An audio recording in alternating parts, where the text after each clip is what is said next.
നമ്മളിവിടെ ഒരു 3 category FRP ഡോറും ഒരു WPC കാറ്റഗറി നമ്മളിവിടെ ഡിസ്പ്ലേ വെച്ചേക്കുന്നത്. അതിനകത്ത് ഡിസ്പ്ലേയിലെല്ലാം വ്യത്യസ്തമായിട്ടുള്ള ഡോറുകളാണ് വെച്ചേക്കുന്നത്. അതെ എക്സൽ എന്നാണ് ഇതിന് പറയുന്നത്, ഈ ഒരു പാറ്റേൺ പറയുന്നത്. സെക്കൻഡ് വൺ എന്ന് പറഞ്ഞാൽ ഏറ്റവും കൂടുതൽ ട്രെൻഡിങ് ആയിട്ടുള്ള മോഡൽ മലിഹ കാറ്റഗറി എന്ന് പറയും. നമ്മുടെ ഒരു എക്സിക്യൂട്ടീവ് ആയിട്ടുള്ള നമ്മുടെ എല്ലാ ഒരു 3 സ്റ്റാർ 4 സ്റ്റാർ ഇരിക്കുന്ന എല്ലാ ഹോട്ടലിന്റെയും ബാത്റൂം ഉപയോഗിക്കുന്ന ഒരു കോമൺ കളറാണ് മലിഹ പ്ലസ് എന്ന് പറഞ്ഞ ഈ ഒരു കാറ്റഗറി. ഏറ്റവും ട്രെൻഡിങ് ആയിട്ടുള്ള കാറ്റഗറി ഇത്. മാർക്കറ്റിൽ ബാക്കിയുള്ള FRP ഡോറിനെക്കാട്ടി പ്രത്യേകത അതിനെന്ന് ചോദിച്ചു കഴിഞ്ഞാൽ നോർമൽ FRP കാറ്റഗറിക്ക് വരുമ്പോൾ 28 തിക്നെസ്സേ ഉള്ളൂ. 28 തിക്നെസ്സേ വരുന്നുള്ളൂ. കണക്ക് പറയുകയാണെങ്കിൽ ആ തിക്നെസ് കൊണ്ട് പക്കായിട്ട് നമുക്ക് ഡോർ അടഞ്ഞു കിടക്കത്തില്ല. ഹൈനസിന്റെ പ്രത്യേകത വെച്ചാൽ 30 തിക്നെസ് കാണും. ഡോർ ഷട്ടറുണ്ട്. അതിന്റെ പ്രത്യേകത വെച്ചാൽ നമ്മുടെ ഈ ഫ്രെയിമും ഡോറും കൂടെ തമ്മിലുള്ള ലോക്ക് സിസ്റ്റം പക്കയായിട്ട് യൂസ് ചെയ്യാൻ പറ്റും.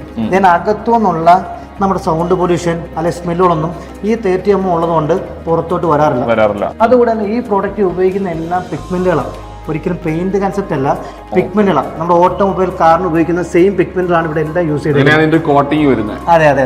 ആ ഒരു മെത്തേഡ് ആയതുകൊണ്ട് ഇളകി പോവുക അല്ലെ പെയിന്റ് പോവുക എന്നൊരു കൺസെപ്റ്റ് ഒന്നും 5 ഡോർ FRP വരത്തില്ല.